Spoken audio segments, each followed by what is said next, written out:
In 2019, Blizzard announced the sequel to the most impactful hero shooter of this generation. 2016's Game of the Year, Overwatch, was going to be upgraded to Overwatch 2. The game was pledged to be a fresh new experience, but unfortunately, many of these promises fell short of expectations. A little over a year ago, on October 4th, 2022, Overwatch 2 was made available for public play. Initially hosting a mixed reception, the game is now constantly shrouded in controversy, and is one of the worst reviewed games on Steam. For this vid, I'm going to review everything that was changed going from Overwatch 1 to 2, as well as giving my opinions on the matter. Timestamps will be available if you wish to skip around.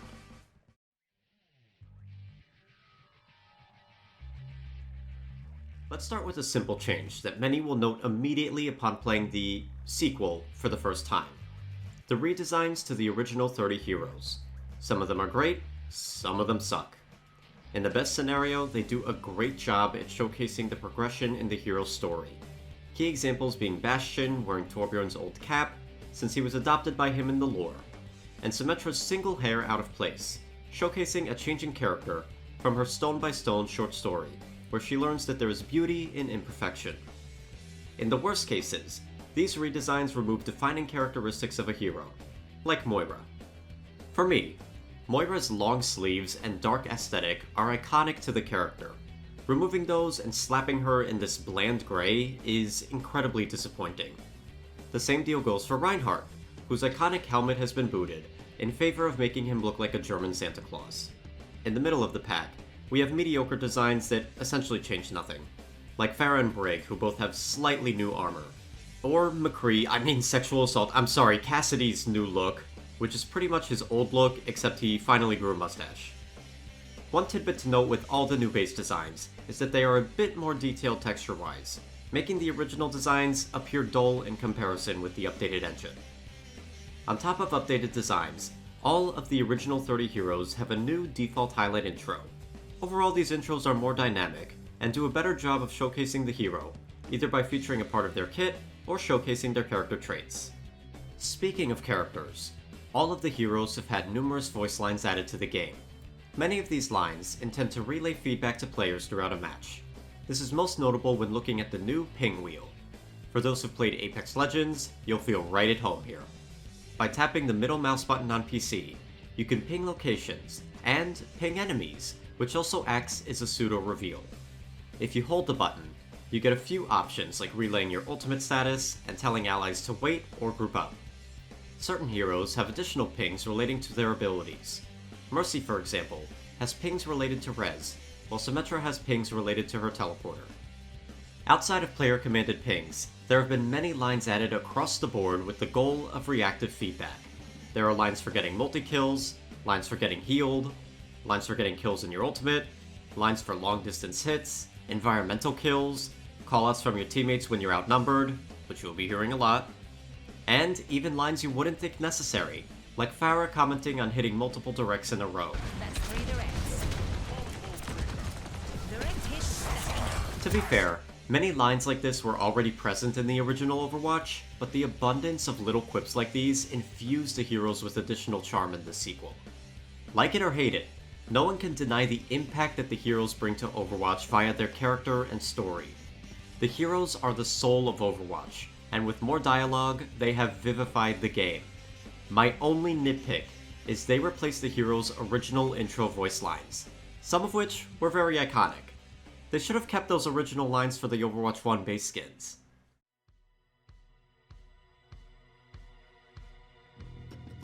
Now let's get into the game with the base game mode section. I'd like to start on a positive note. Going into Overwatch 2, 2CP, aka Assault, was removed, and in its place was the addition of a new game mode, Push. Push is Overwatch's take on Tug of War. In the mode, a robot spawns at the center of the map, and players need to escort it similar to a payload. The only difference being that the enemy team can take the robot for themselves to make progress on their side, while simultaneously undoing your team's progress. To win the match, one team must push the robot to the other's base, or have more push progress than the enemy. I've had some very intense push matches, where one team seems to be winning only for the other team to take the bot all the way back to the enemy's base. The symmetrical maps are great for removing bias from one particular team. Unfortunately, Push has one glaring problem for me. The maps are huge. So many of the Push matches boil down to walking simulators. New Queen Street in particular has to be the worst offender for this. Because many Push matches will end up running through the whole time limit, you will spend 10 minutes walking, and walking, and walking. While Push isn't my favorite game mode, I much prefer it over the slogfest that was 2CP. Some of my worst matches in this game were from 2CP matches. Defender bias, stalemates, a walking simulator worse than Push, and poking at the choke. My goodness, poking at the choke was the weakest gameplay Overwatch 1 offered. Nothing was more sleep-inducing than watching your team refuse to move through Volskaya 1 because your Rhine keeps wetting himself at the sight of enemies. The original Horizon Lunar Colony in particular still hosts horrible memories for me. I know some people want this game mode back, but for me, Overwatch became far more enjoyable without it. I have not touched it once in the arcade. Another new game mode, and the most recent as of the time of this video, is Flashpoint. To simplify, Flashpoint is essentially the control game mode, but with multiple points. A control point, otherwise known as a flashpoint, will be available to capture, and then teams fight to win control of the zone. The first team to claim 3 flashpoints will win the match. The maps for Flashpoint are very cluttered, with multiple overlapping routes.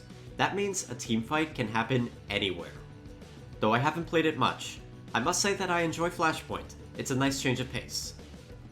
As per BlizzCon, the next new game mode for Overwatch 2 will be Clash. We haven't seen much of it, but so far it looks to be similar to Team Fortress 2's 5CP. I can only imagine how much fun that will be.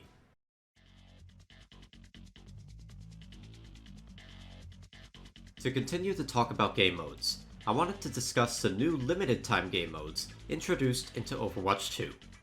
The first released for Halloween 2022 was Junkenstein's Revenge, Wrath of the Bride, a variation of the original Junkenstein's Revenge. You are still tasked with killing Zomniks and various bosses, but now you move around the map from checkpoint to checkpoint, instead of stagnating by the castle doors. Like the original Junkenstein's Revenge, this mode is fun, but gets stalled pretty quickly. The next unique mode released in Season 2 was Battle for Olympus.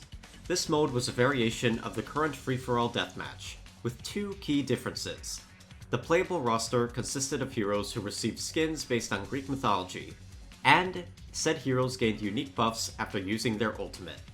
Some examples being Junker Queen Zeus gaining lightning attacks that did bonus damage, or Medusa Widowmaker freezing opponents by looking at them.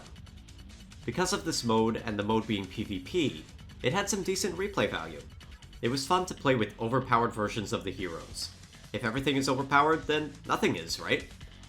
To add some stakes, the mode was accompanied by a contest, where the hero who scored the most eliminations would get a statue of them placed in one of the Ilios deathmatch maps. It was a fun incentive to get some points for your main in the hopes that they get the statue. Junker Queen Zeus won the brawl, which was satisfying to hear since she was my main for the mode.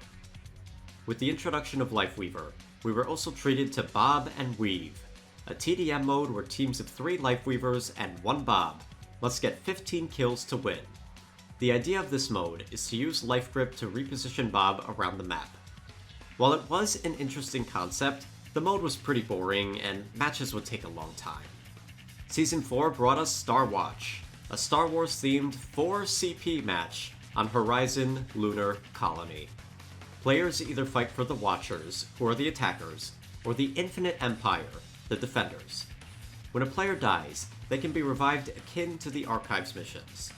Additionally, the attackers get a bot Doomfist to aid in their assault, while defenders get numerous turrets to hold the fort. Of the new LTMs for Overwatch 2, this was my least favorite. First off, this mode is played on Horizon, the worst map in the game. And second off, the defenders have a major advantage, with a stronger hero pool and the numerous turrets. Attackers get a quick play Doomfist player, who charges in alone and dies alone. I appreciate the effort for the mode, but it just wasn't my cup of tea. In Season 5, we received Mischief and Magic, the Overwatch equivalent of Prop Hunt. If you've played it in other games, you know exactly what to expect here. A simple but fun little time killer. Finally, in Season 7, we have the Trials of Sanctuary, which is a tie-in with Blizzard's Diablo series. This PvE mode sees 4 characters fight against Zomnics and bosses in the last point of Blizzard World. The goal is to defeat Lilith Moira to win the game. On paper, this sounds like a boring rehash of Junkenstein's Revenge, but in-game, this is much more than that. Upon killing bosses, players can obtain power-ups that boost their health, attack speed, attack power, and movement speed. Sometimes stronger power-ups may be dropped, which drastically alter your hero. For example, Zarya gains access to a Winston leap, and her bubbles increase ally attack speed and move speed. The introduction of power-ups make the mode incredibly fun, and breathe a life of fresh air for Overwatch's PvE. I wish the same could be said for the actual PvE, but we'll get there.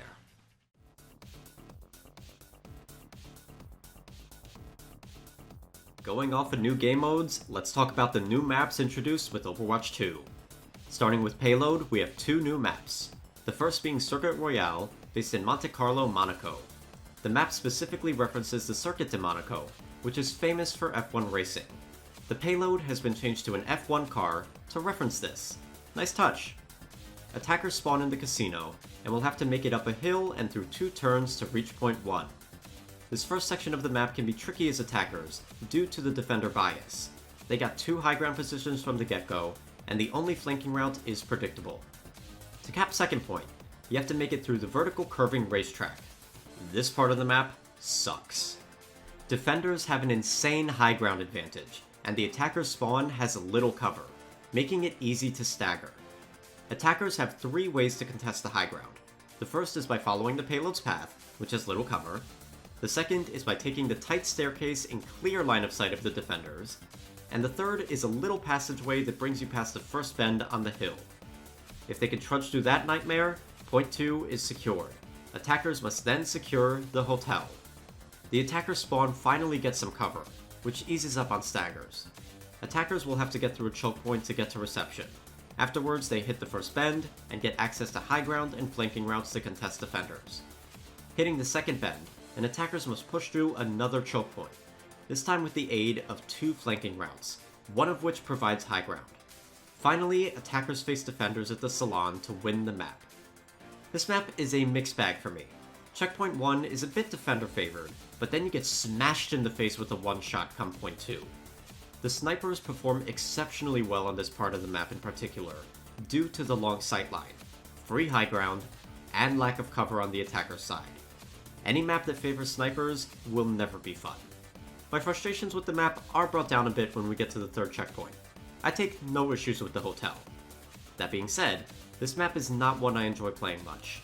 The first 2 points, point 2 especially, are a pain to get through as attackers. It's a shame too, because I love the theme of this map, escorting the F1 car through ritzy Monaco to show it off at the after party. The map looks great, the gameplay is not. The second payload map we got is the Shambali Monastery, another map based in Nepal. To keep it concise, this map is Circuit Royale done right. The first 2 checkpoints of Shambali Monastery follow the same trends set by Circuit Royale. Point 1 sees attackers going uphill and around 2 bends. Point 2 sees attackers facing an intense high ground disadvantage, while hitting 2 bends. The only difference with the map is that Checkpoint 3 is more open. What makes this map better to play than Circuit Royale is the abundance of cover and flanking routes. Sure, on Point 2, defenders have a massive high ground advantage, but attackers have multiple useful flanking routes to counteract them. Of the new maps, Shambali Monastery is my favorite added to Overwatch 2. My one complaint is that this is the second map based in Nepal, and aesthetically, it's very similar to the pre-existing Nepal map. I would have preferred to see this map put a spotlight on a country not yet represented in Overwatch. Moving to hybrid maps, we got 2. The first is Midtown, based in New York City of the USA. The map sees attackers spawning in the pizzeria, where they must push through a choke point to capture the fire station. The choke itself is fairly small, but has some cover. Attackers also have 2 flank routes to bypass meeting defenders head-on. The first is going through the trash alley on the left, that is very New York, and the second is going through the stalled subway car. which will provide attackers with high ground. After claiming the fire truck, complete with sirens, the attackers must push through the Midtown Tunnel. This point grants defenders an initial high ground advantage that can be claimed by attackers as the payload progresses. This section of the map has a few flanking routes and a decent bit of cover. Finally, attackers will enter Grand Central Terminal to face defenders at their spawn. This part of the map can be a bit tricky to fight for as attackers, due to a lack of flank routes. That being said, if there's any area of the map to show defender bias, it's the end. Maybe it's because I'm a New Yorker, but I love this map. I think the Art Deco style that the city is known for is nailed in Overwatch, and I believe the map plays fairly. The little details like police sirens going off in the distance, trash bags all over the place, and the stalled subway car on point 1 are extremely relatable as a New Yorker. You know how many times I've been stuck in one of those things as a kid? Not pleasant. It should also be noted, the theme for this map is a bop. The second hybrid map is Paraíso, based in Brazil. Attackers spawn in the Churrascaria. Moving up the street, they will face defenders with a high ground advantage covering the first choke. Once you get past that, attackers must make a left turn and then can fight for the point. High ground is accessible to both teams, making for interesting fights. Once the payload is spawned, attackers have to push through the favela. This part of the map has many tight corridors, but equal footing in terms of accessible high ground. Finally, for last point, we get to Lucio's Club. This area is very similar to the last point of Circuit Royale. However, I don't enjoy this section of the map. The only reason I can pinpoint to my frustration with this section is the spawn points. Both the attacking and defending spawns incur a bit of a walk time, and I believe that makes the last section stagnate a bit. Still, overall, Paraíso is a solid map. Aesthetically, it's very colorful and has hints of Carnival, which is a highlight of Brazil. Moving on to control maps, the first is the Antarctic Peninsula. The first capture point has teams fighting over the abandoned ship. The low ceiling on this point makes it play similar to Nepal Shrine. The second point has a capture point that's akin to Oasis Gardens. And the third cap is probably the most unique, with it having a little ramp on one side, as well as some higher ground on the other. Control is a simple game mode with simple maps, so there's not much to point out here in terms of unique layouts. While I don't take issue with how the map plays, I do take issue with this being the second map being based in the Arctic. Eco Point Antarctica, the deathmatch map, wasn't exactly awe-inspiring, and neither is this. Also, kinda lame, but this map isn't featured in Capture the Flag, or available as a custom deathmatch map, like other Control maps. Squeezing this one in, our latest map is the second new Control map, Samoa. I've barely played on it, so all I can say is that it's pretty, and I especially love the volcano section. It gives me Apex Legends vibes. Finally, onto new game modes. Push is up first with Colosseo based in Italy. Attackers spawn in one of the two galleries, and must make their way to the Colosseum to fight over the push bot. Once the bot is claimed, he must be pushed through the streets. Defenders will have an innate high ground advantage for this phase, especially when it's time for the first bend. Fortunately, there are a few flanking routes available for attackers. Once you hit the second bend, it's a straight shot towards the enemy's base. It sounds simple enough, but due to the nature of this mode, matches can get very chaotic. Of the new push maps introduced, this one is my favorite. While I have been critiquing other new maps for being based in the same country as prior maps, Colosseo does a great job at distinguishing itself from Rialto. The section near the Colosseum is my favorite. My one critique with the map is that I would have liked to see the inside of the stadium, possibly even having the final checkpoints be inside. I think that would have been more fitting of the name. The next push map is Esperança, based in Portugal. Teams spawn in one of two chapels and must take a long walk to the town center where they will find the push bot. Once capped, the bot has to make its way through the first choke point, that being a small bridge. After hitting the bend, you are met with another choke point. Once passing that, defenders get a slight high ground advantage before the last bend, which brings you to the final checkpoint. You will notice that Esperança is the most varied of the push maps, featuring lots of opportunities for flanking and seizing high ground. Despite that, I'm not too fond of this map, and that stems from how much walking you have to do if you die. To get to the center from spawn, it takes 25 seconds without any movement skills. That's almost half a minute. Assume you die 4 times contesting mid, that's going to equate to roughly 2 minutes of walking. If an Esperanza match runs through its 10-minute timer, you will have spent almost a quarter of it walking back from spawn. And with how fast teamfights can end in Overwatch 2, you'll be doing a lot of walking on this map.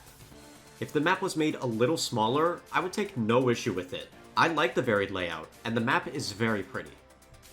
Last of the push maps, and my least favorite of the bunch, is New Queen Street based in Canada. Attackers spawn in one of 2 train stations and make their way under the bridge to cap the bot. There's a few flank routes and options for high ground, but mainly around the bot spawn point and the final stretch. Otherwise, the map is open with not too much cover. Oh yeah, it also takes 20 seconds to get to mid from spawn.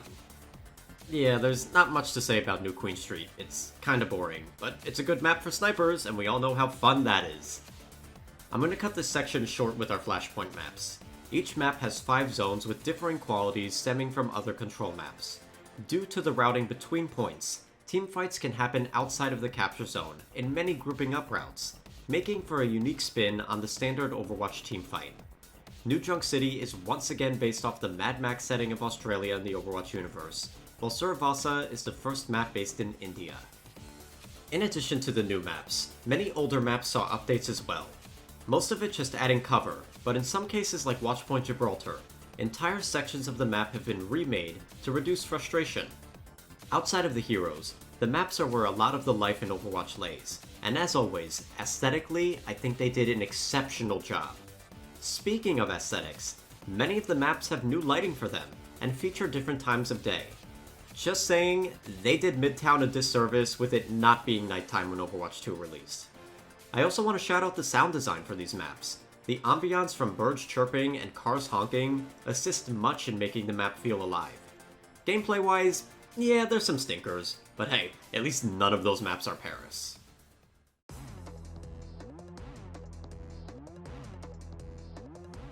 This next section is going to discuss one of the more controversial changes made in the transition from Overwatch 1 to 2, the introduction of the Battle Pass and in-game shop. Let's start with the Battle Pass. Like every other free-to-play game out there, Overwatch now has a Battle Pass. For 1,000 coins, or the equivalent of $10 US, you can gain access to a plethora of goodies.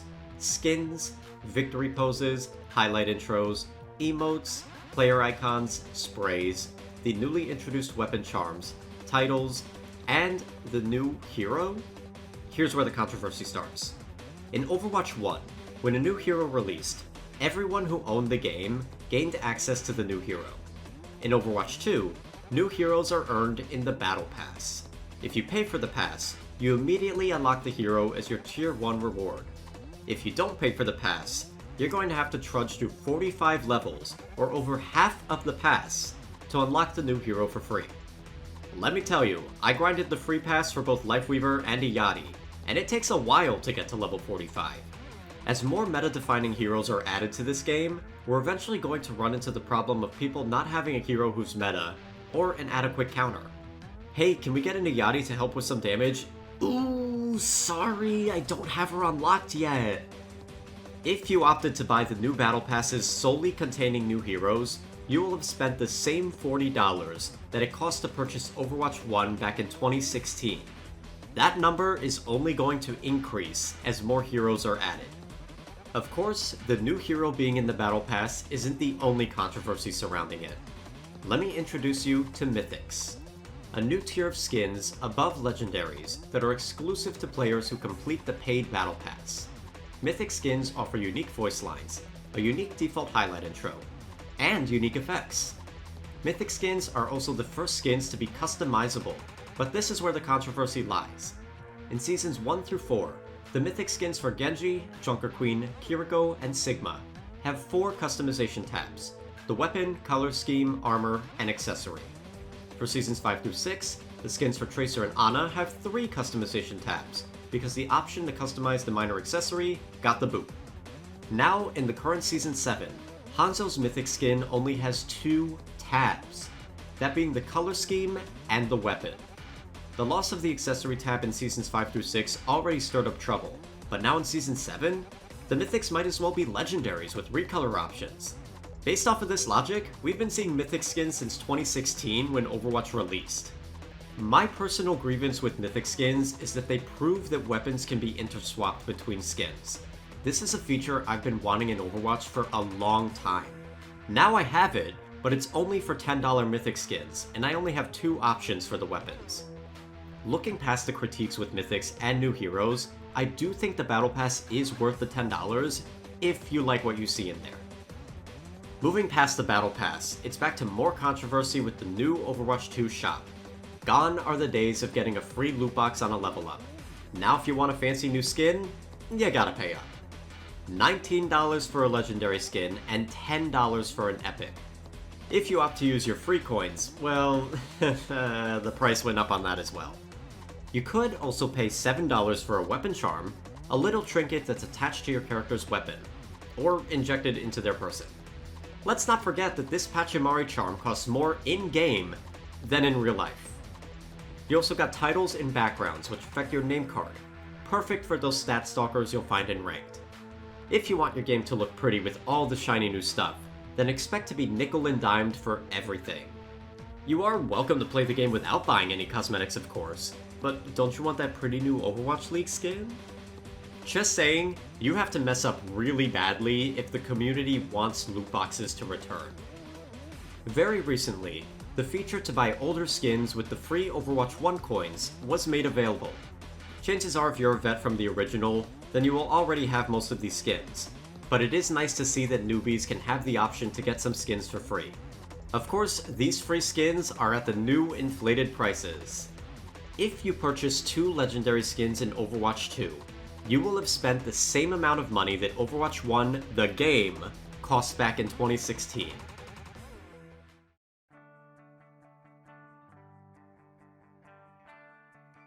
Before we hop into the actual gameplay/balance discussions, I wanted to bring up collabs and mini-events introduced with Overwatch 2.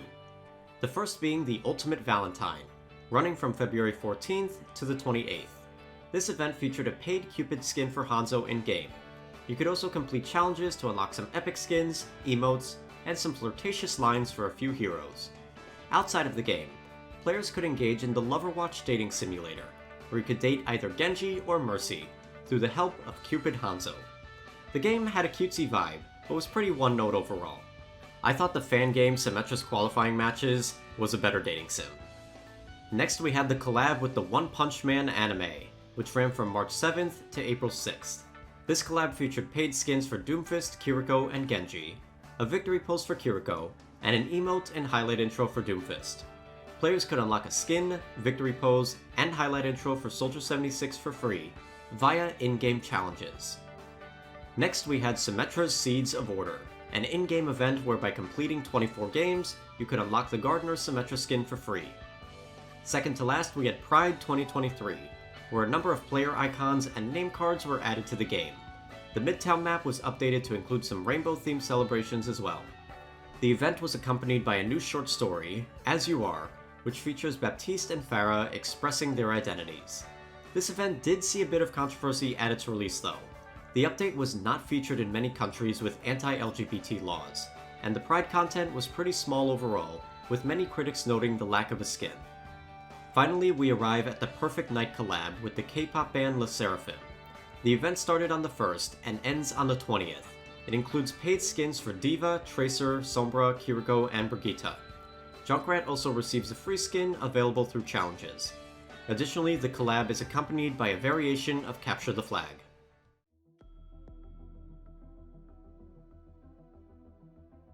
Finally, we arrive at the most notable updates going into Overwatch 2. Let's start with the tremendous failure that was Overwatch 2's Invasion PvE. Back in 2019 when Overwatch 2 was announced, the update justifying the 2 in the name was the massive PvE story mode. These story missions would offer high replay value through the introduction of talent trees. Each character was going to have a number of talents that they could select in a match to make it more exciting.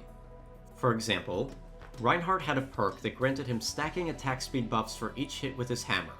He also had a talent that made Earthshatter travel in all directions. On May 16th, 2023, it was announced that talent trees for PvE were being scrapped. This was the final nail in the coffin for the community's faith in Overwatch 2. Players were already upset at the predatory free-to-play model going into the game, but now the main selling point of the sequel, the reason we put up with this BS in the first place, was gutted. At this point, Overwatch 2 wasn't a new game. It was a balance update that the devs gaslit the community into thinking was a new game. It would eventually be revealed that the first 3 missions of the Invasion story mode would cost $15. Any additional missions would cost additional money. This proved once again that Blizzard was only further interested in nickel and diming their customers with weak efforts of détente to ease community frustrations. On August 10th, the first set of PvE story missions was launched to a negative reception, with players stating that it played exactly like the Archives missions of Overwatch 1. I cannot comment on the gameplay myself because I refuse to purchase the watered-down PvE, and I fully believe in voting with your wallet. In a weak attempt to calm the community, one mission, the Underworld, was accessible for all players. This mission was damn boring. That's all I gotta say. If the rest of the PvE played like this, then I'm glad I dodged a bullet. The loss of the unique PvE was a massive blow for Overwatch 2, and unless talent trees are brought back, I highly doubt that anyone will be excited when more missions launch.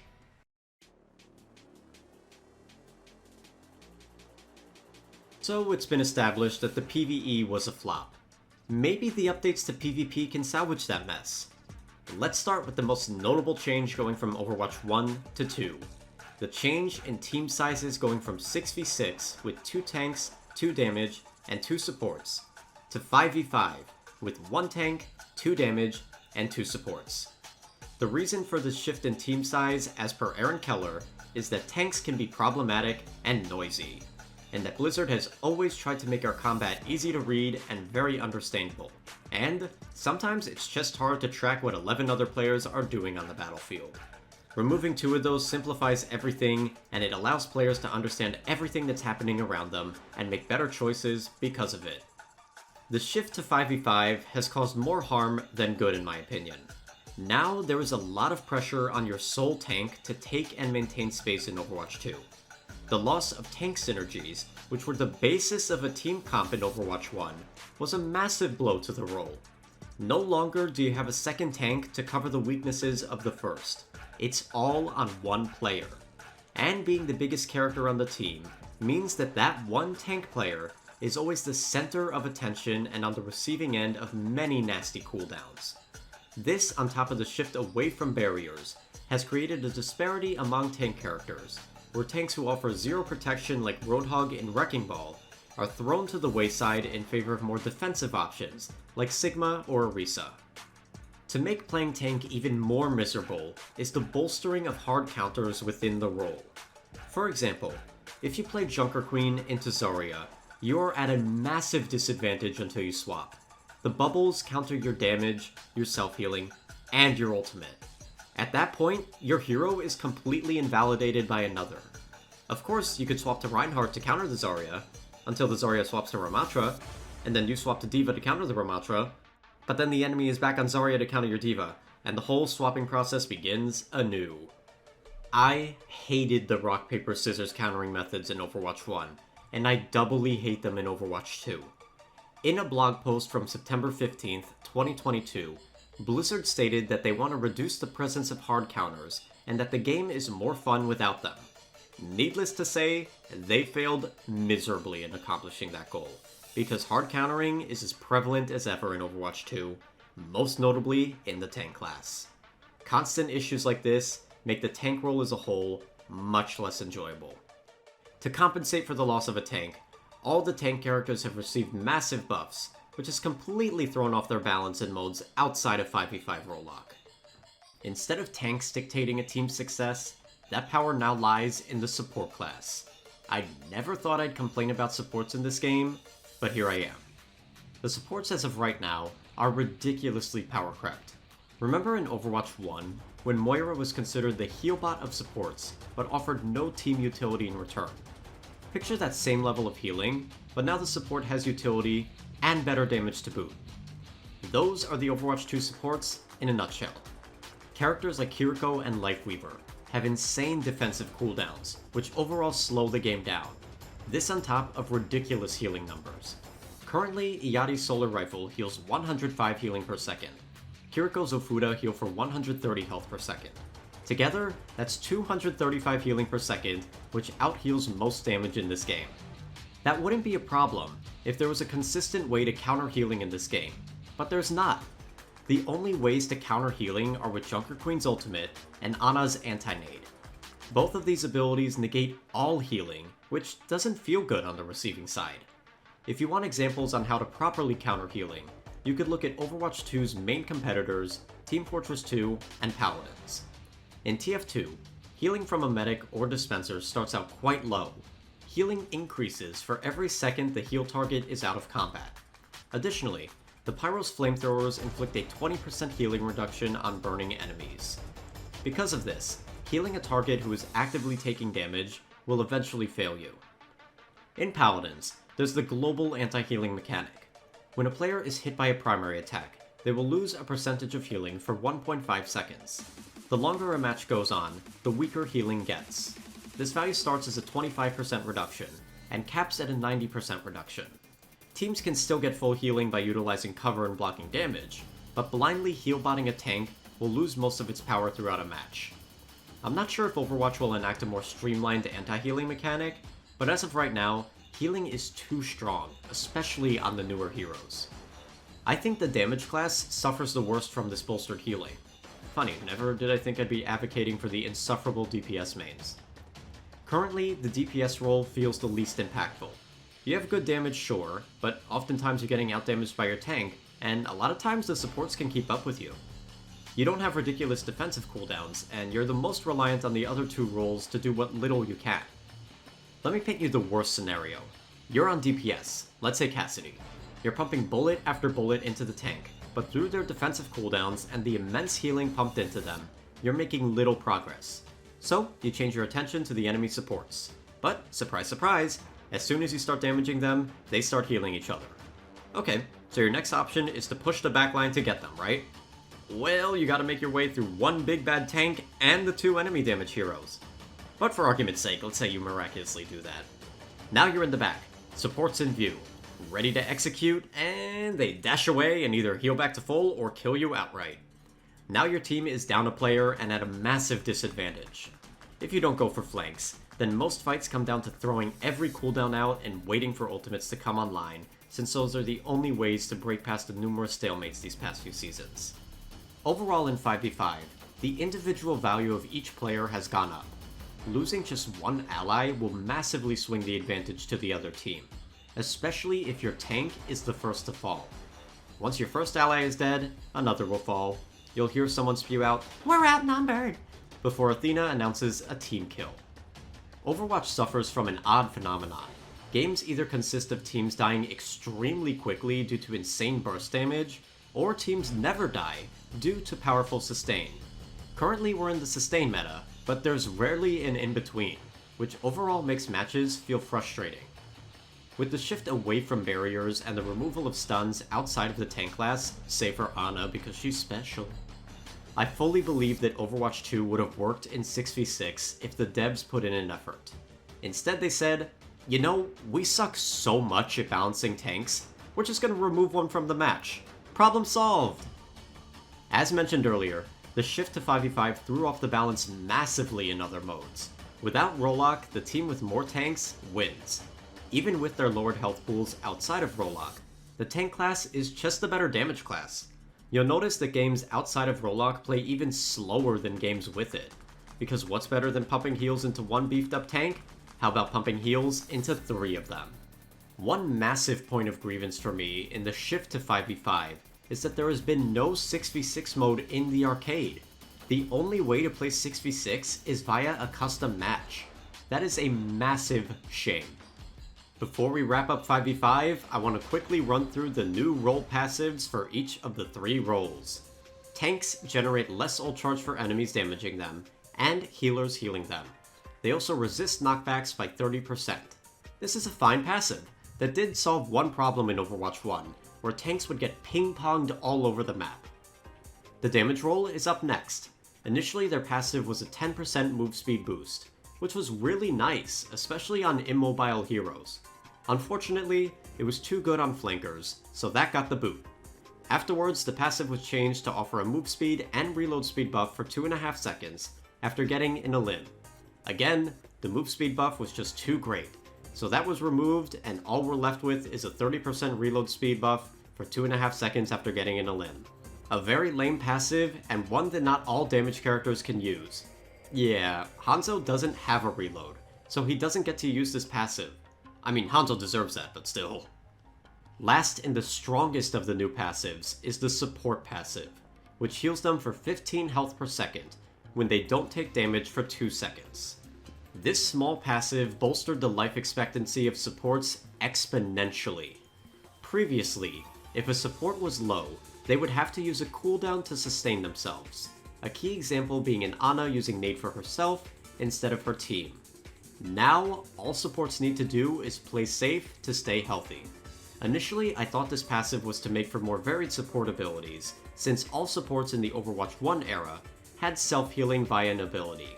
And initially I was right, because Kiriko on release had no way to heal herself outside of the passive. That made sense. Why would she need additional self-healing if the passive has her covered? Then we got Lifeweaver and Ayati who have the passive and cooldowns to heal themselves. Not to mention all the Overwatch 1 supports. All this passive did was negate the existence of poke pressure on supports. Now they're free to take chip damage to their heart's content. Because of this, the only counter to supports comes from Focus Fire and our beloved one-shots.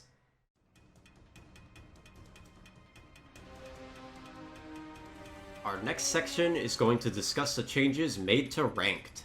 Instead of the SR system, there's now tiers in between the medal rankings being 5 through 1. The lower the number, the higher your rank. Instead of gaining or losing SR with each win or loss, you now have to win 5 games or lose 20 games to get your rank updated. That still sounds so stupid every time I say it. I ended up recording some Ranked originally as an extension to the Retrying series. I played Tank, and after 10 games I got my rank, which was Platinum 1. My initial thoughts were, damn, that sucks. I mean, I probably could get to low diamond, but I don't want to trudge through all those matches again. And matches they were. I'd completely forgotten how awful the ranked community is at this game. I mean, common sense tactics like targeting the supports and grouping up are lost on these people. Maybe that's why the devs are testing these changes to spawn timers. Also, ranked players are still cesspool levels of toxic. Nah. Blacks, I'll see you in hell. Wow. Blacks, I'll see you in All hell. right. Wow. Wow. 5, Wow. 4, 3, Wow. I personally would avoid ranked unless you want a certain gold gun. You'll find better matches in quick play. With the removal of SR, they surprisingly found a way to make ranked worse. Going back in post, as per BlizzCon, ranked will be getting an update with what essentially looks like a revert to the old SR system.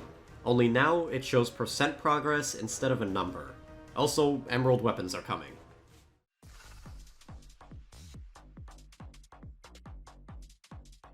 Another massive change going from Overwatch 1 to 2 is the introduction of the scoreboard. Gone are the days of the vague medal system. Now at any time you could hit tab on PC to bring up the scoreboard. This will show you real-time stats of kills, deaths, assists, damage, healing, and damage mitigated. At a glance, it's easy to tell who's being a menace and who's falling behind. While I do love the scoreboard, did anyone on the Overwatch team think that giving it to the most toxic gaming community would not be a good idea? Defeat. Ugh, tank diff. At least I didn't get out damaged by a fucking Moira. Oh, you mean the DPS Moira that can't fucking heal? I out-healed and out-damaged our Zen, who was the real problem. What did I do? Die. A lot. I mean, look at the numbers. The numbers don't lie. Just fucking heal the Go carry. touch some Our grass. DPS ain't worth shit. Like, why do we have a sim? Why did we have a sim? Flat chat, lol. GG, go next. Fucking nerds.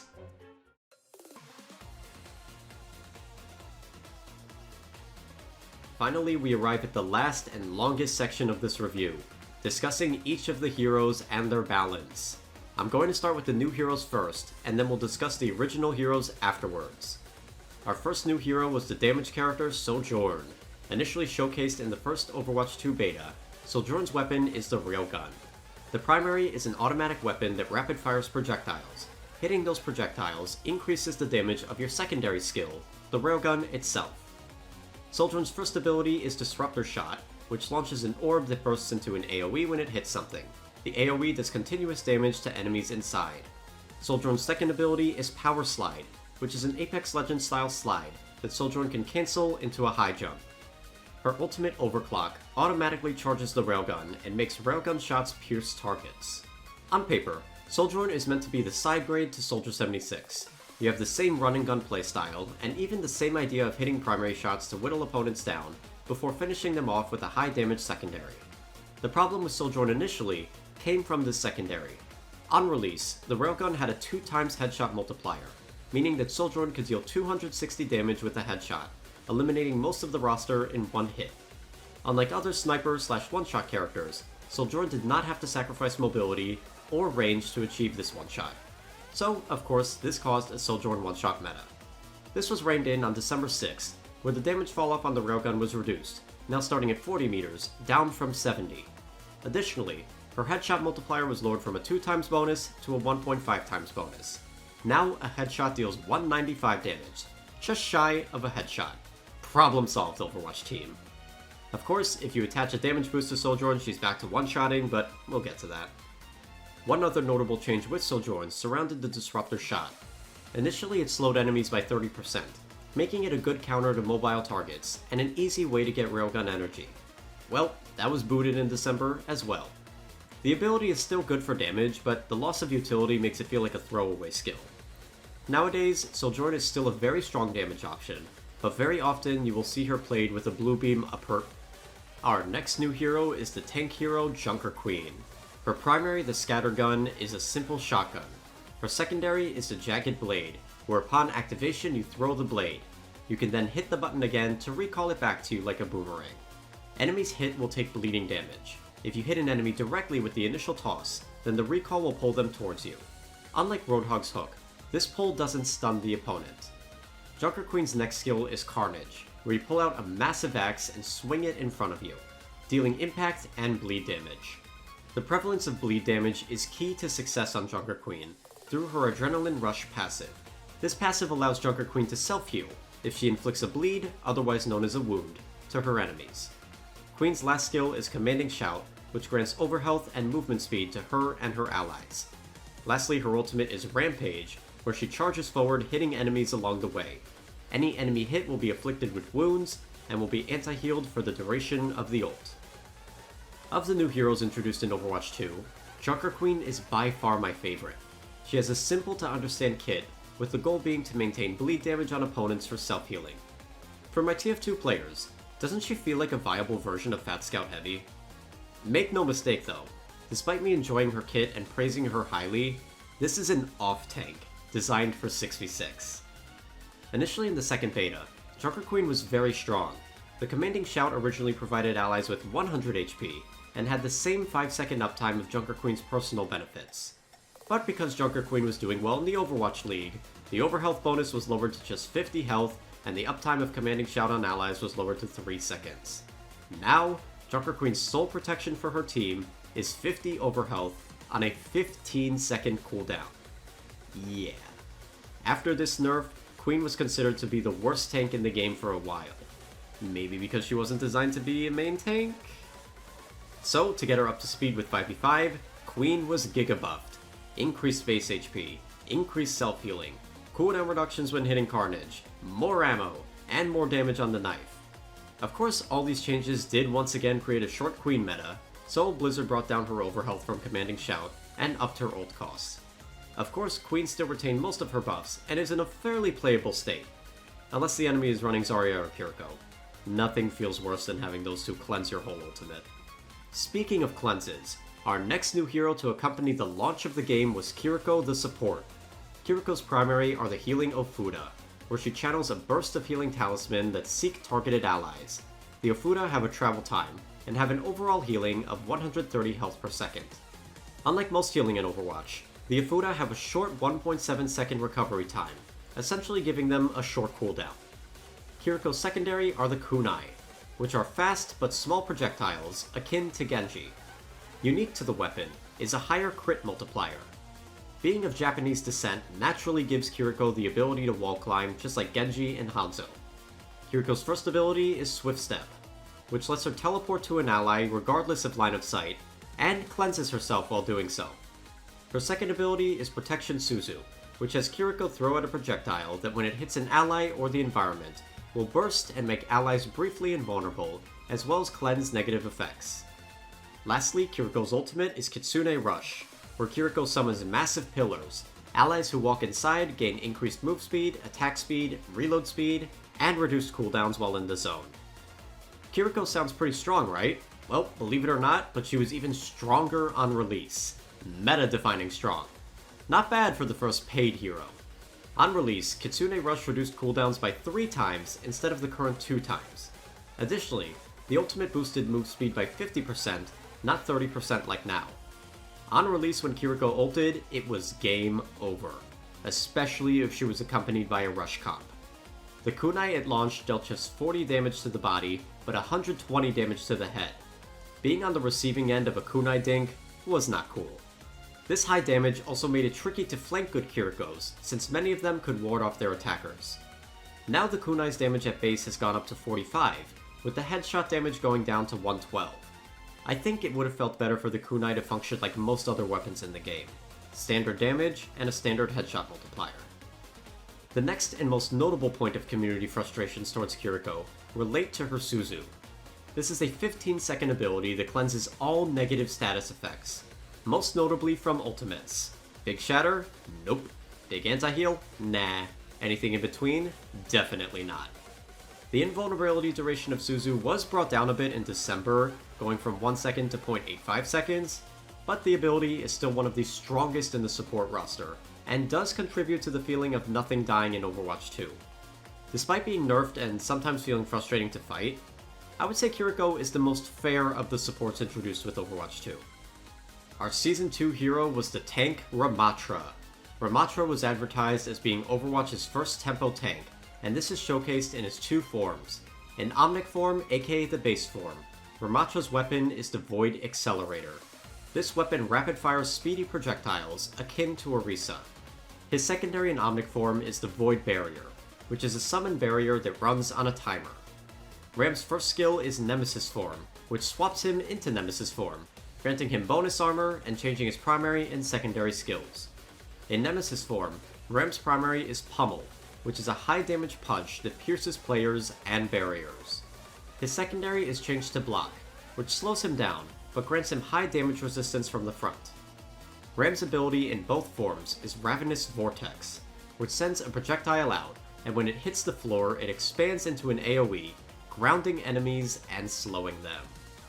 Ram's ultimate is Annihilation, where you're automatically placed in Nemesis form. When the ult is active, a swarm of nanites will begin attacking opponents in an AoE around you. When an enemy is being damaged by the ult, the timer is slowed. In the best scenarios, Ramatra can have his ultimate active for 20 seconds. Initially on release, Ramatra was considered weak, with his Nemesis form being a main point of concern. Surprisingly for the Balance team, this was fixed pretty quickly, with the bonus armor on Nemesis form being increased, as well as the introduction of a speed boost while the ability is active. This accompanied by a cooldown buff to the Void Barrier, boosted Ramatra's potential. Of course, it wasn't all sunshine. On release, Ramatra's ultimate could last indefinitely, meaning that if a Ram ulted in overtime and had sufficient healing, he could stall the point until the odds were in his favor. In February, that was changed to the current 20-second timer we have now. Overall, Ramatra is a fun and versatile tank. He definitely feels like the first tank hero designed with 5v5 in mind. Season 4 brought us Lifeweaver. He's the first hero to have 2 weapons since Mercy and Torbjorn. His first weapon is the Thorn Volley. These are rapid-fire projectiles that have a slight spread. His second weapon is the Healing Blossom. This is a chargeable healing burst. Upon activation, the heal will auto-aim to the targeted ally. Lifeweaver's first ability is Petal Platform. This ability throws down a platform that rises up when either a friend or foe steps on it. His second ability is Life Grip, where you pull an ally to your location, making them damage immune along the way. His third ability is Rejuvenating Dash, which is a short-range dash that heals Lifeweaver a slight amount. Lastly, the ultimate is the Tree of Life, where you summon a physical tree that functions like a Maywall. The tree heals a burst up front, and then heals for smaller bursts in an AoE over 15 seconds. Allies at full health can gain a bonus 100 overhealth from the tree. Lifeweaver was without a doubt the weakest hero introduced in Overwatch 2. His damage and healing were lower on release. The Tree of Life had pathetic healing numbers.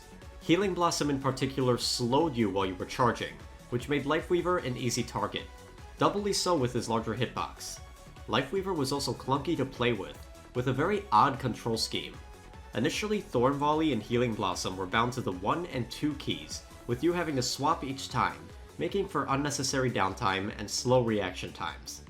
The Petal Platform didn't get optimal use much, but that's more of a Symmetra syndrome rather than a design failure.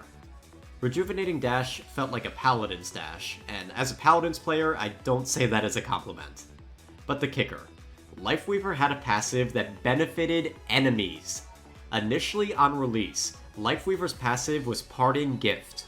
When Lifeweaver died, he would leave behind a healing pickup. That pickup could be used by allies and enemies.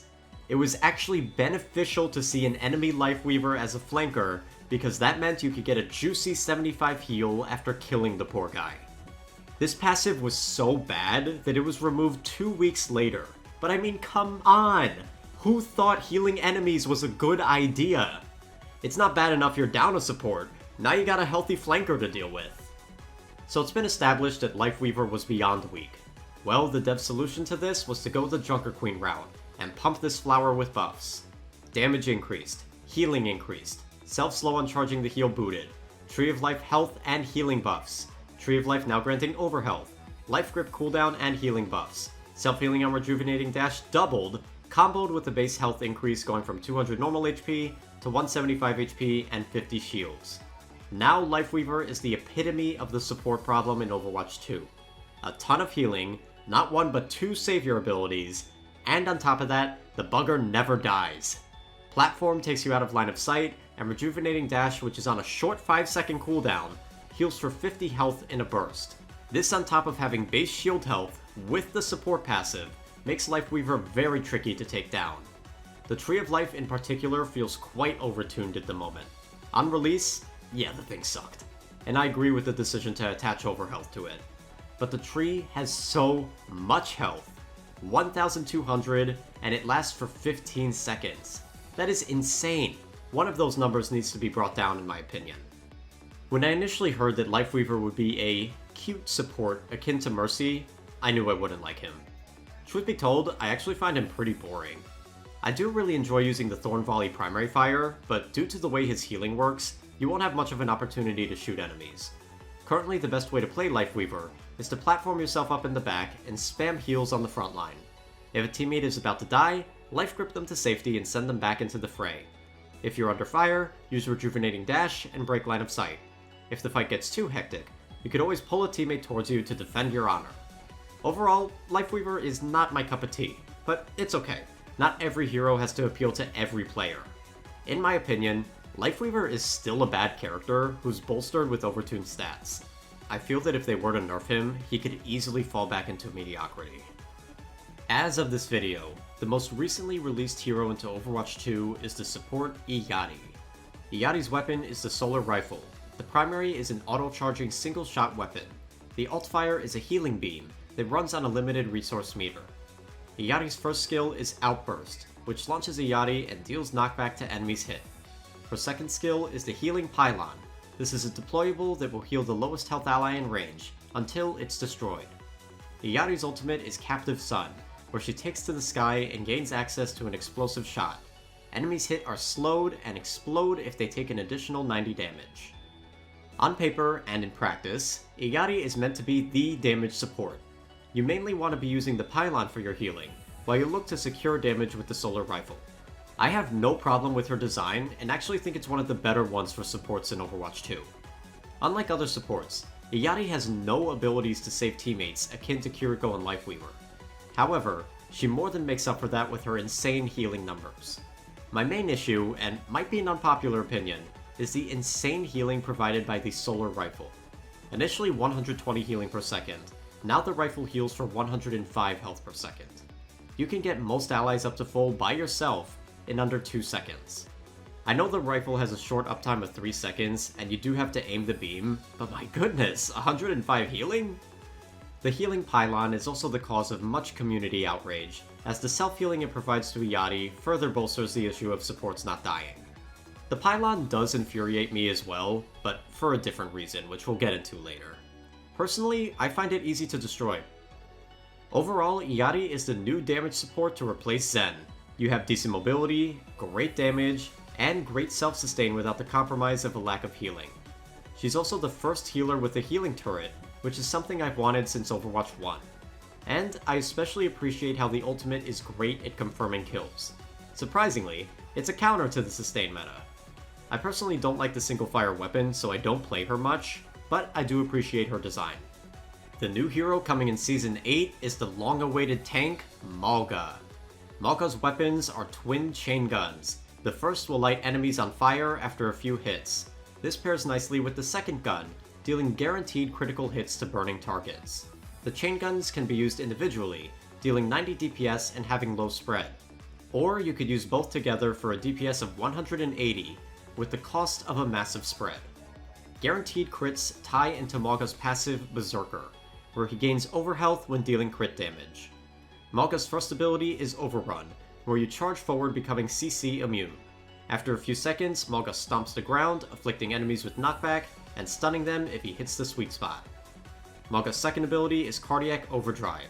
Upon activation, Malga and nearby allies gain damage reduction and lifesteal. Lastly, Malga's ult is Cage Fight.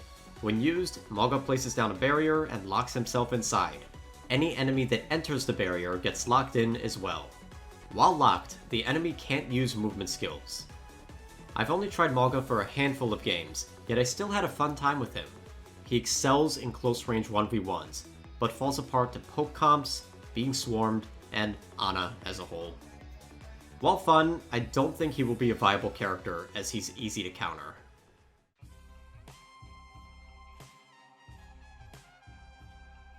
Now we arrive at the final section, individual hero balance surrounding the original cast.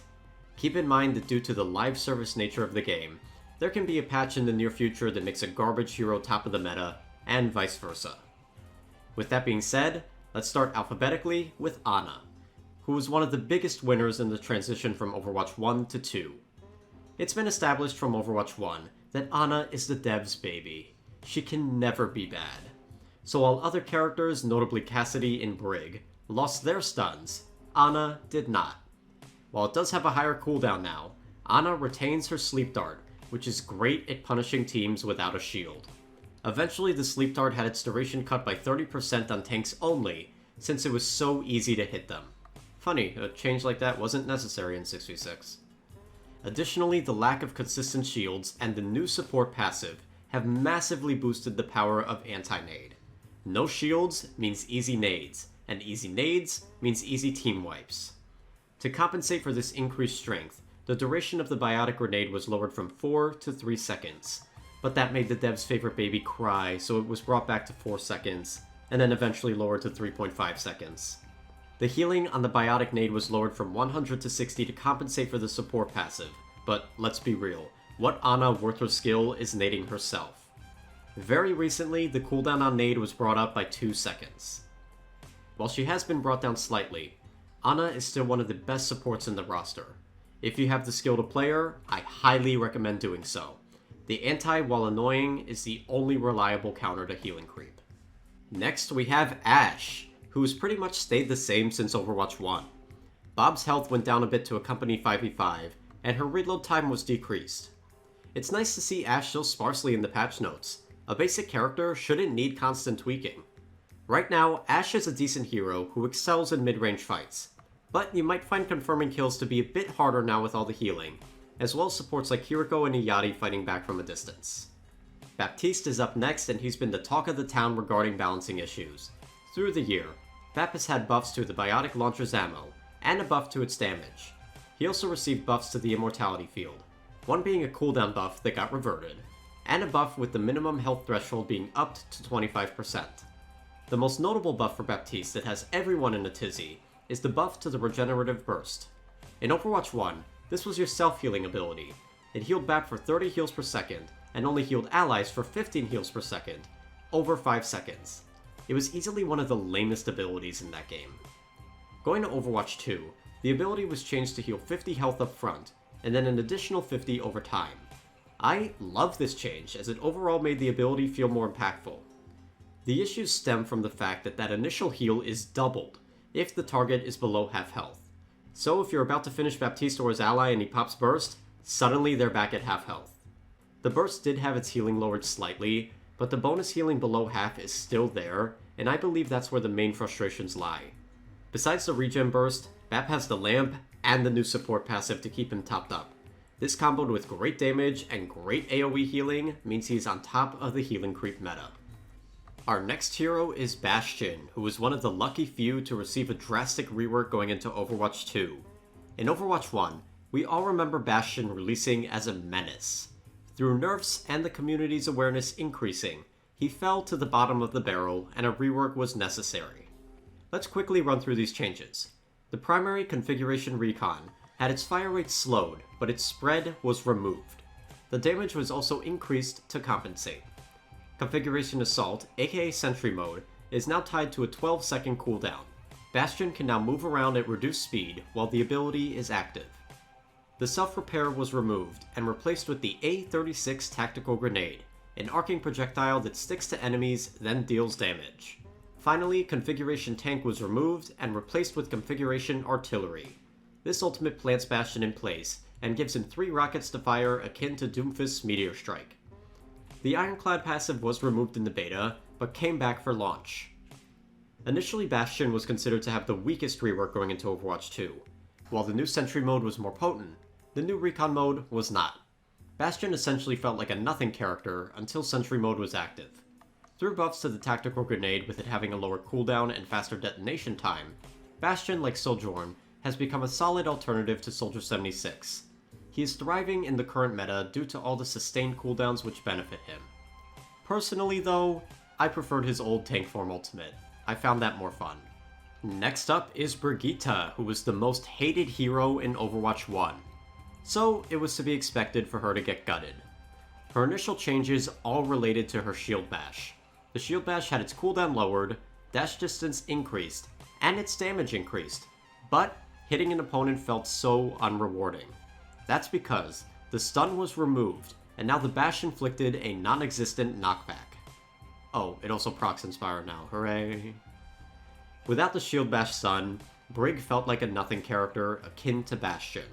This comboed with the change to bonus health moving to overhealth was a massive nerf to her ultimate rally.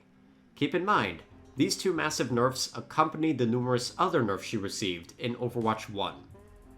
After months, Brig's first notable buff would be to the barrier shield's health, with it going from 250 to 300, and then 8 months later that would be reverted.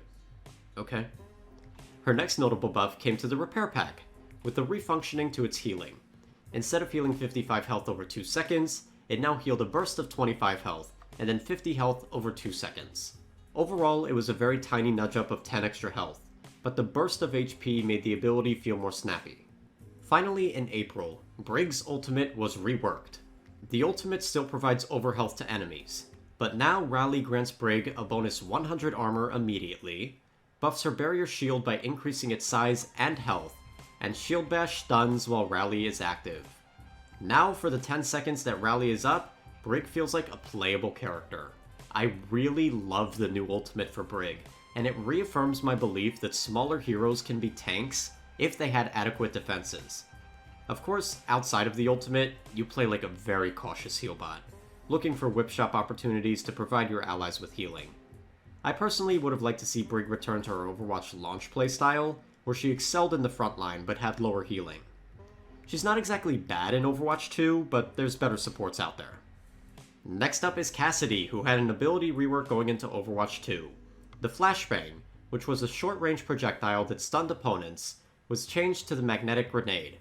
Another short-range projectile, but this one could stick to enemies and then deal 131 damage. You thought people complained about Symmetra's auto-aim back in the day? Oh boy, you ain't seen deadly auto-aim until this cowboy rolled up. Since the Magnade was annoying as hell, the devs decided to rework it and somehow keep it just as annoying. Now the Magnade will hinder opponents stuck for 1.25 seconds. A hinder is a new status effect that slows opponents while removing the use of movement skills. The damage on the nade was lowered to 80, and now the nade no longer has a range limit.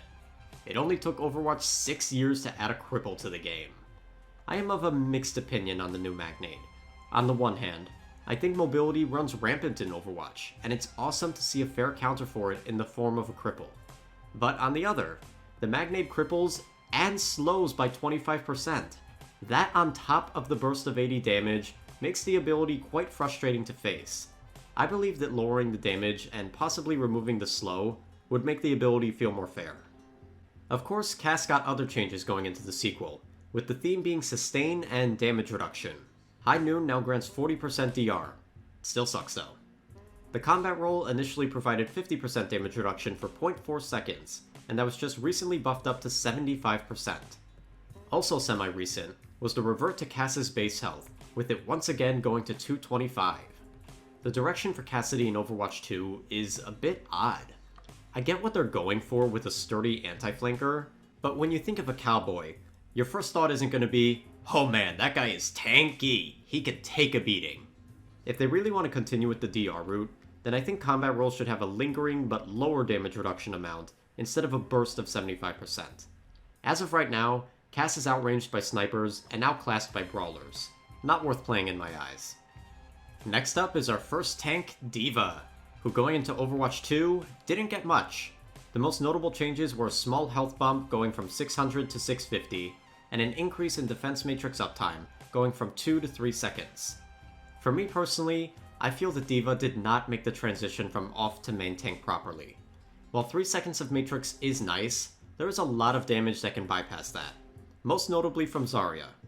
Not to mention that once the matrix is down, D.Va is a bullet sponge and melts pretty quick. She can see value if you're skilled or on a dive favored map, but I personally don't play D.Va that much in Overwatch 2. I will say, it's much easier to get big nukes in this game. Our next hero with a drastic rework is Doomfist, who's been taken out of the damage class and moved to the tank class.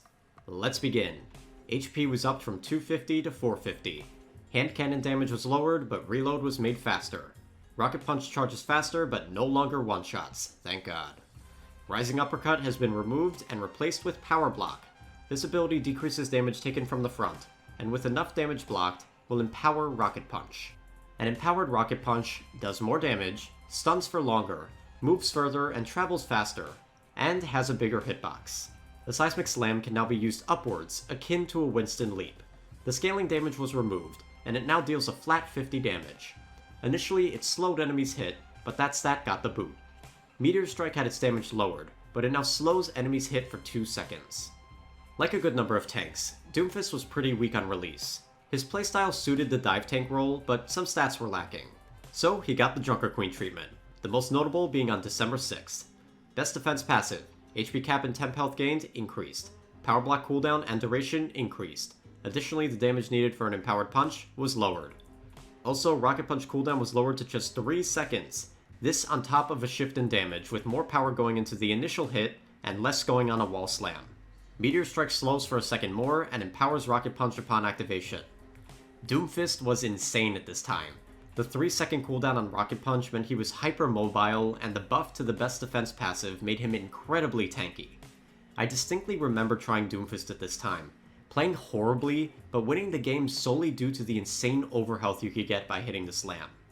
It's funny, because Doomfist had the same temporary health change in Overwatch 1, and that proved overpowered as well. Guess the devs didn't remember that. These buffs for Doom were so strong that a week later, 3 of them were reverted. Rocket Punch cooldown went back up, Power Block damage needed for Empowered Punch went up, and the best defense temporary health went down. Many people cried that this was the end of Doomfist, but I still see him played very often. Not well, mind you. I think you need to be pretty skilled to get value. But some Doom players are, and those people are a menace to society. Doomfist follows the ideal philosophy of balance. If you're good at him, you see results. He's still annoying as hell though. Next is Echo, who like Ashe has barely been changed in Overwatch 2. It's nice not to see a long list of balance. Focusing Beam's max damage went down from 200 DPS to 175 DPS. Fair since most shields are gone. The next changes relate to Duplicate. Now the Duplicate's health pool caps at 300. That means if you duplicate a big tank like Roadhog, you won't match his 700 HP, you'll have 300. Months later, Duplicate would get a cost increase, but the ult generation multiplier was lowered.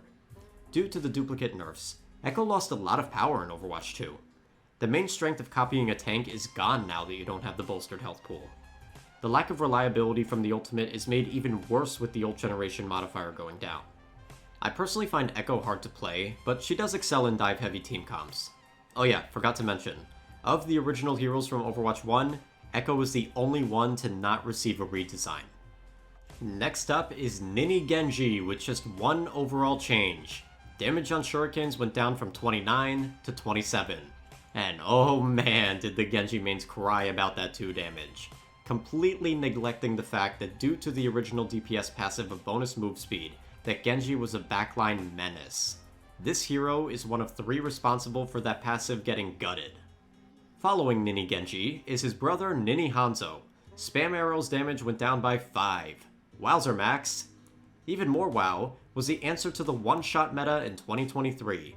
After years of unfairly one-shotting the roster, Hanzo's damage on Stormbow was finally brought down. By 5. Wowzer Max! This change has to be the most pitiful to read. Hanzo is still capable of one-shotting most of the roster, and he is even harder to dive now due to his lunge cooldown being decreased. I hate this hero with a passion. If you can play Hanzo, I suggest you do. If you know what you're doing, he has few weaknesses outside of the dive tanks. Next is Junkrat, who initially got gutted in the beta with Steel Trap no longer rooting. Luckily, that was removed. Besides that, he got a minor buff to the frag launcher and a minor nerf to Concussion Mine. Pretty much the same hero as before. He functions a bit better in Overwatch 2 due to the lack of tanks. I'm actually very surprised as to how little changes some heroes received. Lucio is up next with the only notable change being to the self-healing provided by Crossfade.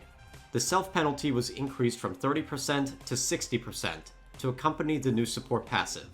To compensate, the healing penalty is removed during Amp It Up. Of the supports in Overwatch 2, I feel that Lucio was the only one who got a proper adjustment to account for the support passive. He was initially very strong alongside Kiriko when the game launched, but has fallen to the wayside in favor of more defensive options. Okay, back to a long list of changes, that's more like it. Next up is Mei, who going into Overwatch 2 was heavily nerfed. The freeze stun on the endothermic blaster was removed, but now the weapon had a consistent 40% slow and dealt 100 DPS. This was accompanied by a nerf to the Ice Wall's health, with it going from 400 a pillar to 250 a pillar. This version of Mei, while better damage-wise, was incredibly boring. All your gameplay consisted of was WM1ing towards enemies.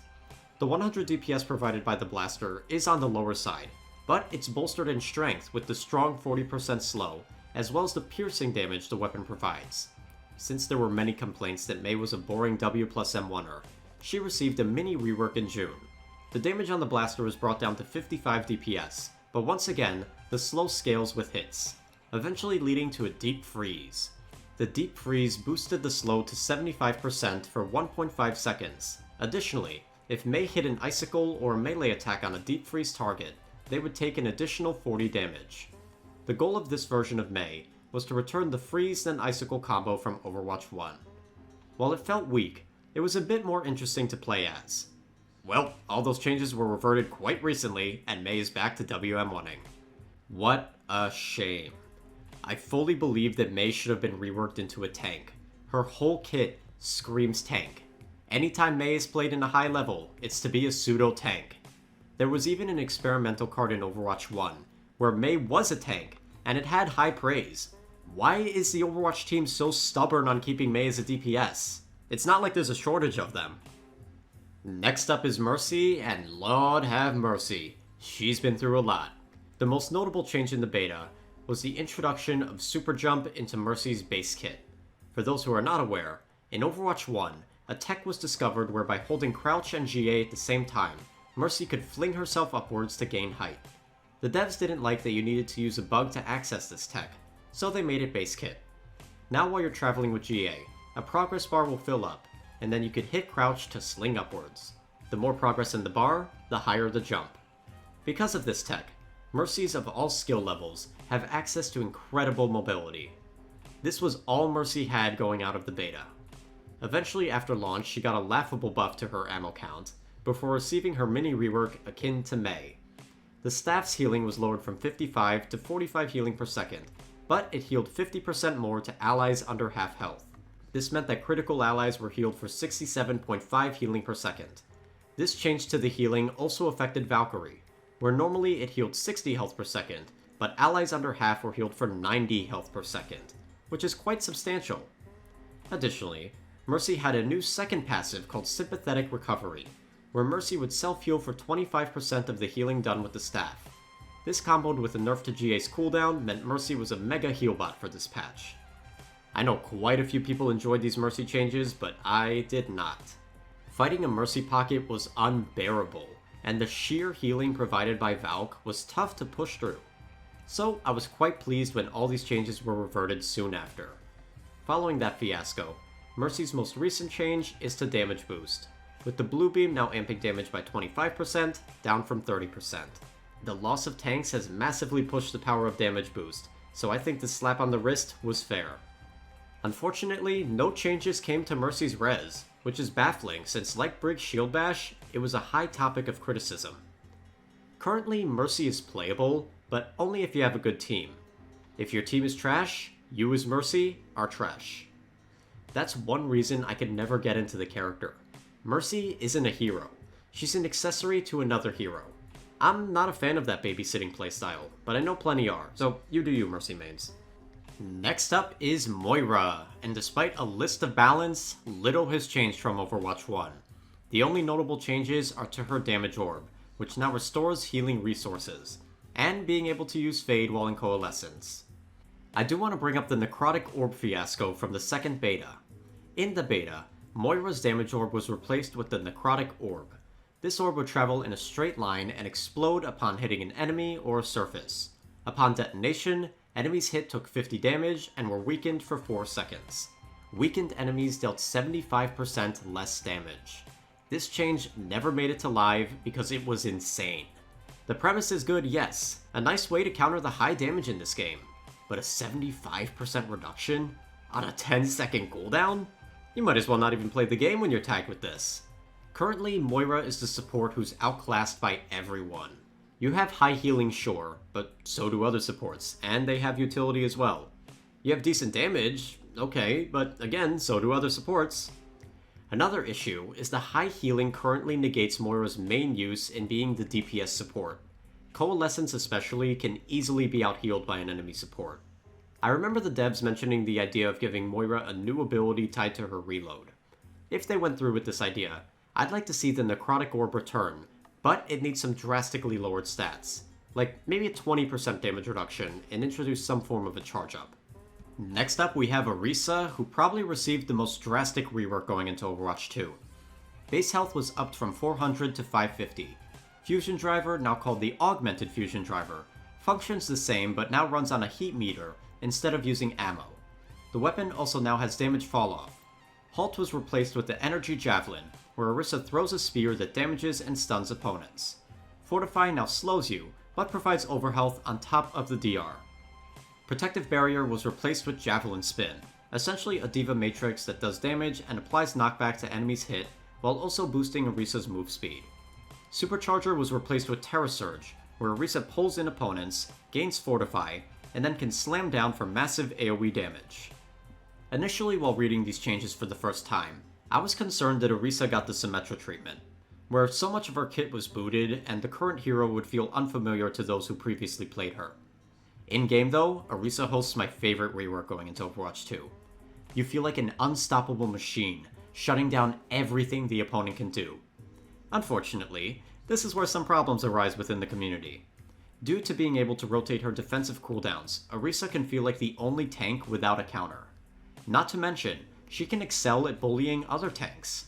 She has had minor nerfs, but nothing yet has dethroned her as the meta tank.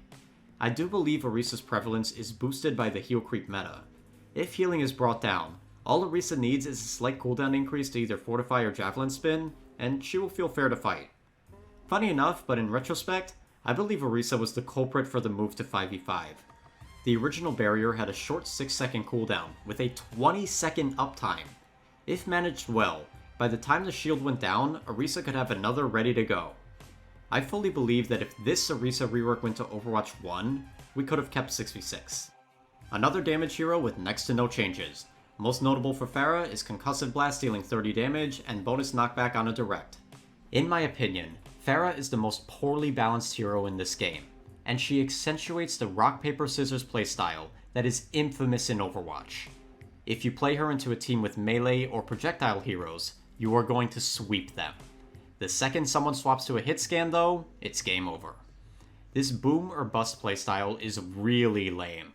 The strength of hard counters should have been lessened in Overwatch 2. It has been stated by the devs that they are looking at rebalancing Pharah soon. I must say, it's long overdue. Next up is Reaper, barely anything to talk about.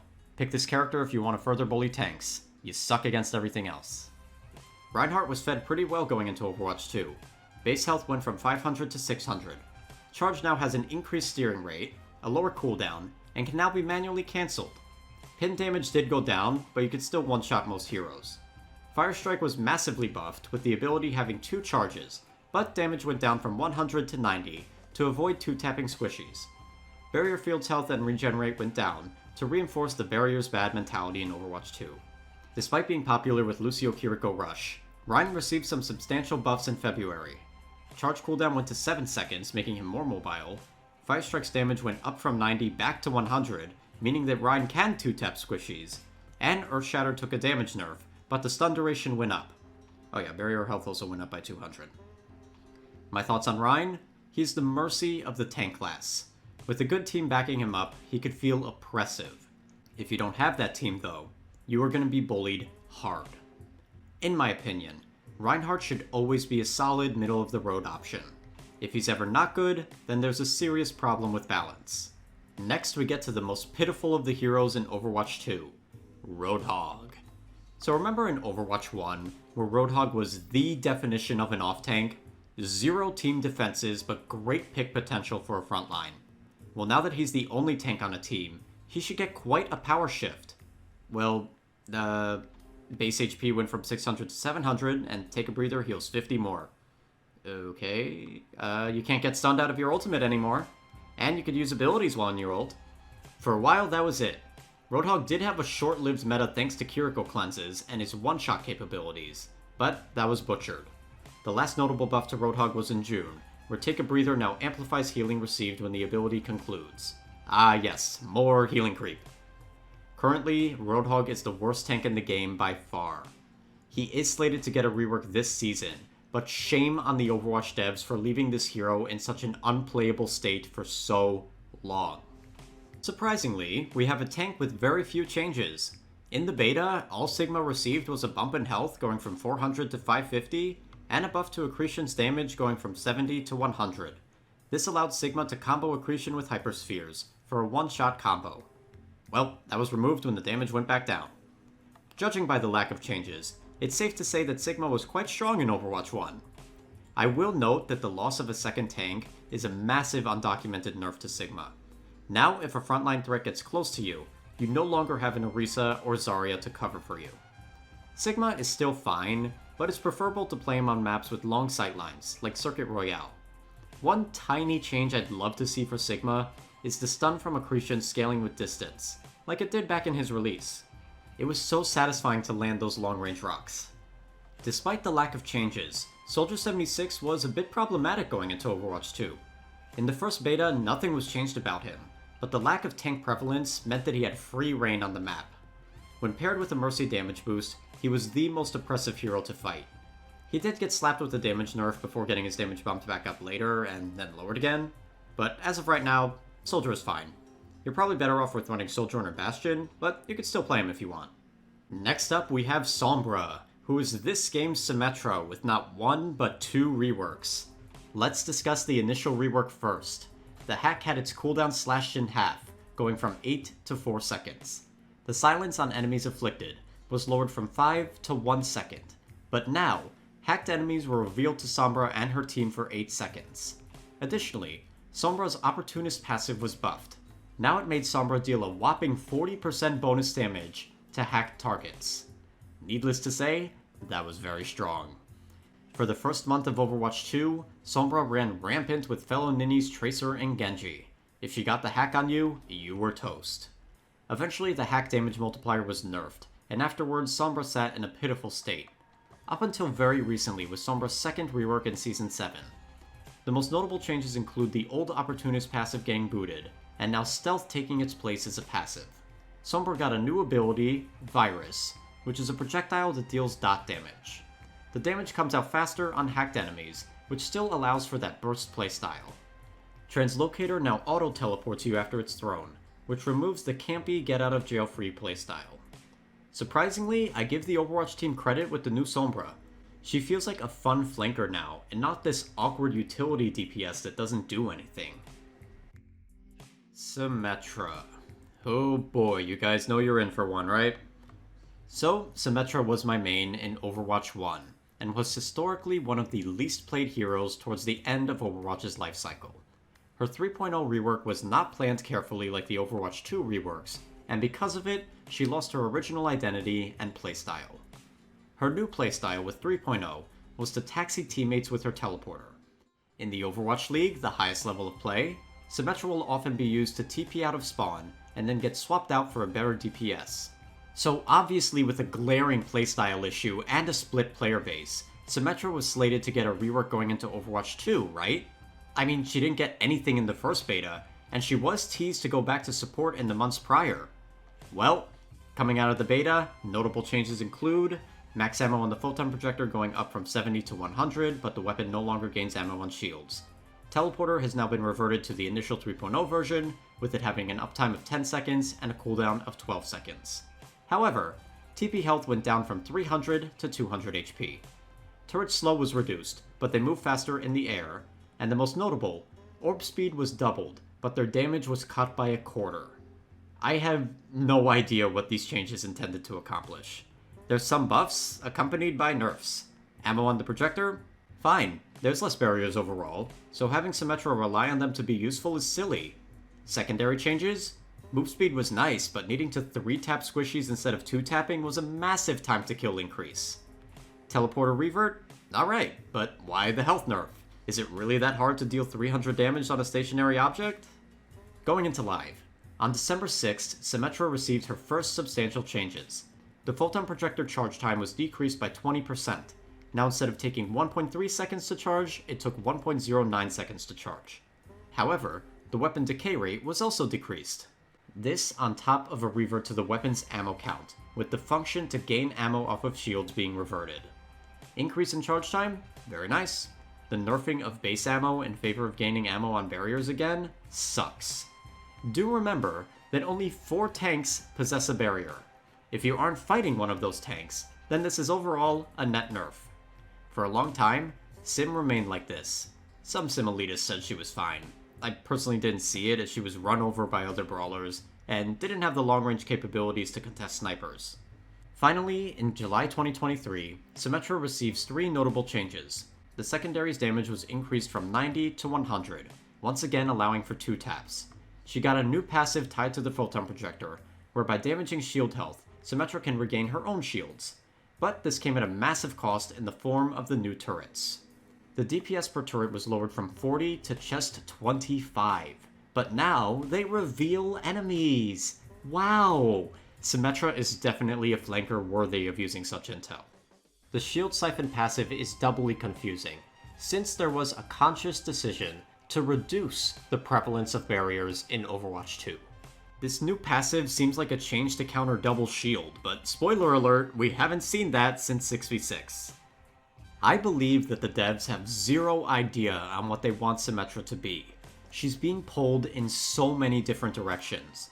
She's a frontline brawler, but not quite because of her ramp-up damage and lack of sustain. She's a backliner, but not quite because she's outsniped by other heroes. She's a utility hero, but not quite because other heroes provide reveals, and now Lifeweaver the support can reposition teams. So what is Symmetra now? I remember seeing a really good video critiquing the state of Symmetra, and to sum it up, the creator said that Sim needs to commit to either being a damage dealer or a support. This in-between doesn't work. The recent Sombra rework proves that utility DPS should be shifted into pure DPS. I myself have made countless rework concepts for Symmetra, and I believe that a majority of them would be better than what she is now. The concept of Hardlight is limitless. In my eyes, Sim can be placed into any role and work well with proper balance. A popular sentiment is to return her to the support role and install healing turrets to her kit. Yeah, Yachty having a healing turret? That struck a nerve. Doubly so with it being considered one of the best healing abilities in the game. To my Sim healing turret haters, shove it. The devs could have made it work on Sim. They were just too lazy and chose not to. At this point, I don't really consider myself a Sim main anymore. If I end up playing damage, I will pick her. I mean, she has moments on certain maps, but she can easily be ran over if the enemy team knows how to counter you. Oh yeah, they also just nerfed her health from 225 to 200, because she gained lethality at long range and isn't as reliant on playing in close range, even though her primary is a close range beam. You know what? I can't. The second builder, Torbjorn, is up next. His overload took a hit with the armor bonus being changed to overhealth. Even with that nerf, he was incredibly strong in the early seasons of Overwatch 2. Like Soldier 76, the lack of tanks made for free damage from the turret. This comboed with fire rate buffs made Torb quite the threat. Eventually Torb's turret got gutted like Sim's, but Torb did get a decent fire rate buff out of it. He's still top of the meta at this time. Next up is Tracer, who initially was very strong. So strong that her damage was nerfed, then buffed, then nerfed to a middle ground where it stays. Outside of that, little to note. Less tanks means more flanking opportunities, and during the initial run of Overwatch 2, Tracer was a menace. Now though, she has fallen off due to healing creep. Another hot topic at release was Widowmaker. Initially, her base health was buffed to 200, only for it to return to 175. The main issue with Widow was her one-shot capabilities. Once again, the lack of a tank presence gave another DPS free reign, and because of that, Widow was queen once the Sombra flank meta died. To remedy Widow one-shotting you from anywhere, the Widow's Kiss had its damage fall-off adjusted, with the range going from 70 to 100 meters to 40 to 60 meters. Widow can still one-shot you, but she has to be a bit closer in the fight to do so. One-shots are not fun to fight, so I'm glad Widow was brought down. Good Widows can still be jarring to fight. Next up is Winston, who received a new secondary fire going into Overwatch 2. This is a chargeable shot akin to Symmetra. Once charged, it deals 50 damage as a hit scan attack. Besides that, Winston got a minor health bump going from 500 to 550, and his barrier had some buffs. Currently, Winston is a very boom or bust hero. Against diveable teams with low healing, he thrives. Against brawl teams with high healing, he sucks. Against Reaper, he sucks. Against Hog and Queen, he sucks. He tends to perform below average more often than above. Following the boomer bust trend is Wrecking Ball. Like Winston, he had a health buff and a defensive cooldown buff. The knockback on the grapple was increased, which did help his disruptive style. Outside of that, Wrecking Ball offers no team protection, and against teams with high sustain, he sucks.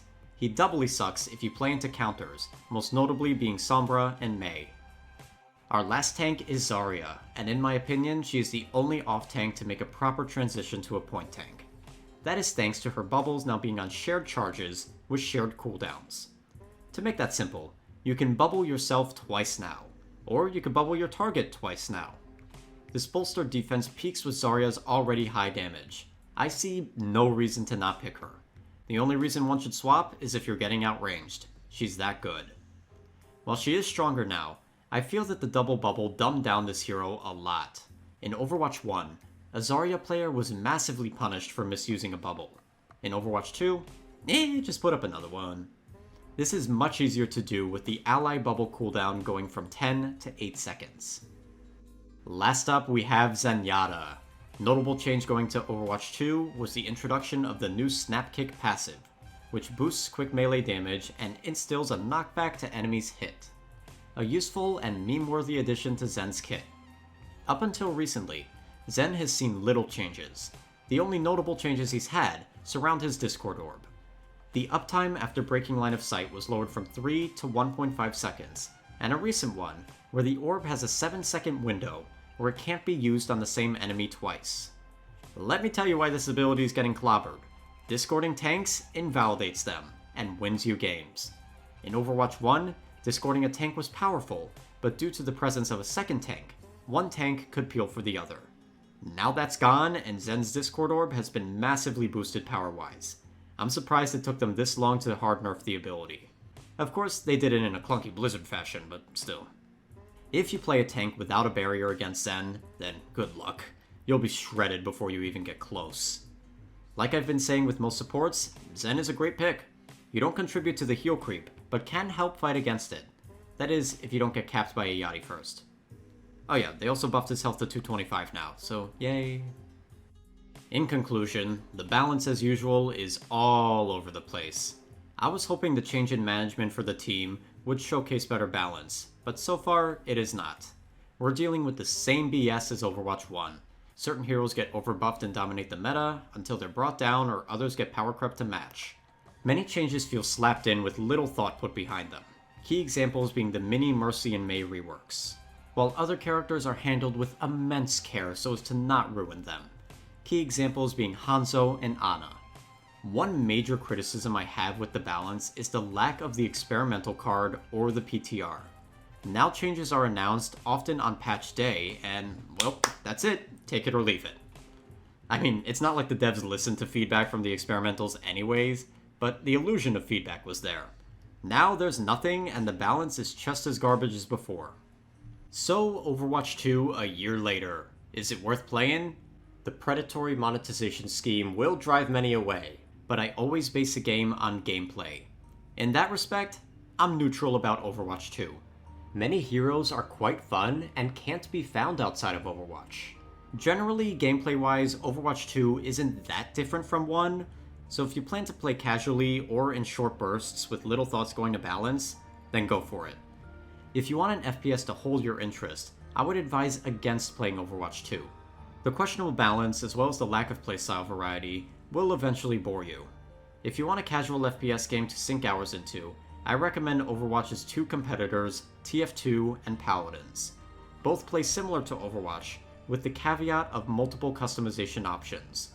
If you want to play competitively, well, sorry to say, but you're stuck with Overwatch. Ranked in Paladins is a joke, and TF2 ranked is dead in the water.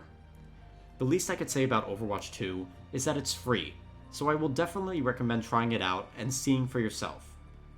To repeat, my overall consensus with Overwatch 2 is that this game is a balance update, which has been disguised as a new game. There's a reason why the gaming community lost all hope in Blizzard. Well, that in Hong Kong and sexual assaults, yeah, you get my drift. Finally, I am putting Overwatch 2 behind me. Let me just tell you, there is no other game that gets me angry like this one does. Just a word of advice, do not cram a bunch of Overwatch content into 2 months for your YouTube channel. You will be ripping your hair out. So, what's your experience been like in Overwatch 2? Let me know down below. Do let me know if I missed anything substantial as well. I tried my best to cover everything, but a lot happened in the year. Don't forget to clap that like button and laser down that sub button. Snatching the bell is also a great way to stay in the loop, and as always, I'm YellowNinja, and peace.